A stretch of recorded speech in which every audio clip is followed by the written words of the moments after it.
Hopefully that holds. Using a bottle of Sweet Baby Ray's barbecue sauce to hold the camera because I don't have any kind of tripod or anything. You're coming to me in my kitchen.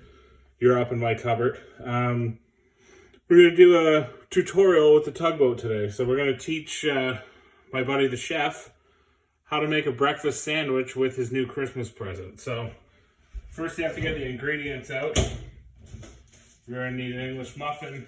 You're going to need some eggs, some cheese, a couple different kinds of meat, just to kind of show some different options here. So I just have some sliced cheese here, some chicken. Never tried these eggs before. Omega-3 fancy eggs, because that's all you can get during this trying time. And then I've got pork sausage breakfast patties from Walmart. Very rare to find these. So on a normal day, I would start my coffee maker. Boom, have some coffee. You have to plug this in. There is no on-off button. And there's two lights. There's the power light is red or orange. And then you have your preheated, ready to rock green light, game on. So while that's heating up, I like to get my buns ready. English muffins for me. Some people have different things. While that's happening also, we need to cook the patty because it is frozen solid right now. I've already lovingly opened this up and cut through the 10,000 layers of packaging. So you take your patty, plate, you're gonna put this in the microwave. You're gonna put it in for 45 seconds, still here. Away we go there. Let's cut the muffins. I like to cut them, you can see the line. I like to be just below the line when I cut them. Probably not the safest way to do it. I thought about getting one of those bagel slicers, but I don't need any more gizmos and gadgets in here. Open them up. And then my cheese, beautiful cheese slice. Okay. So you take your cheese slice and you just fold the corners into the middle. Turn it, fold it into the middle, fold it into the middle. Why are you doing that? Why is this important? It just gives you a smaller area that's going to fit inside of the English muffin. I mash mine in a little bit. I've washed my hands thoroughly about 17 times today. Get the other one gentle. Coffee maker's ready to go. This is where you would put your K-cup in. Okay. Just flatten it out and get your little pillow of cheese. Put that in the middle of the bun. That reduces leakage. And then I'm taking I put that in for 40 seconds, turning it over, putting it in for an additional 35.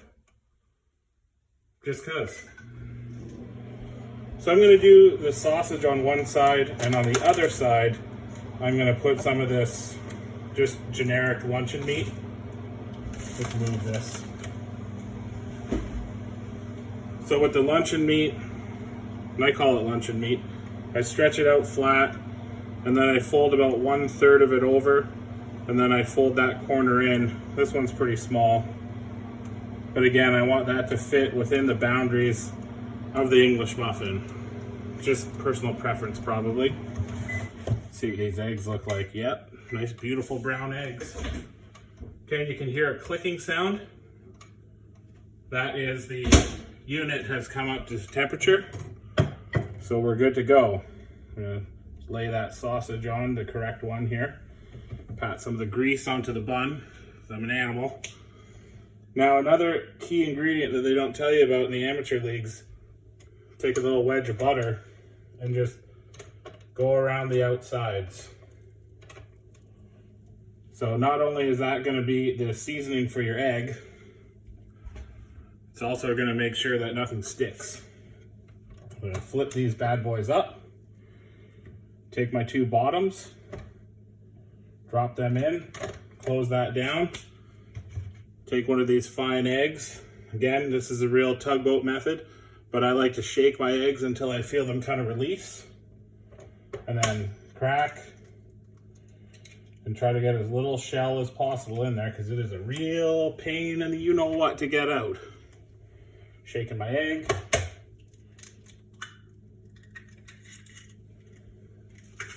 Using my platform over here. Another tip, cut the yolk. You gotta have that yolk cut up so it doesn't explode. And I wipe my knife on the bun, drop the tops of my English muffin in, close, make sure I'm tight, and then I'm putting 5 minutes on the timer. So, should be good. Should have your coffee ready, cooling down to a drinkable temperature. Everything's nice and smooth here. Now we could just sit and watch me for 5 minutes, or we could wait and see the finished product. Let's do that. So we're just seeing the final countdown here. The final countdown. And what I've done is I've cleaned up. I've got my garbage put away. Usually I refill the coffee maker as well. I've got some hot sauce out. What are we gonna do with that? We'll see. But yeah, you just let it count down. I have a lifter because I like to be clean, but that's how you know it's ready, the flashing, the beeping. So again, no on-off switch here, so you have to unplug it. It's dead now, it's off. It's still extremely hot. Hot surfaces. So I like to give a little push, open it up, and then this is gonna be tough to do with the camera, but you just slide this out. See how smooth that is because of the butter? And then you lift up the top, give it a little pump. And then I use my lifter coming in from the side. Smooth. To the other side. It's gonna flail you guys all over for a second while I do this. This guy sits a little higher, a little more proud with his sausage patty there, you can see. And then what I do is I tip them open. Oh, easy. Okay. And then I take my hot sauce. I prefer the Cholula brand myself. Give it a couple of nips. See how when we fold the cheese up, everything stays within nice, tight little sandwich. My advice, give that 5 minutes to cool and then crush it. Crush those little sandwiches. Perfect breakfast bullets.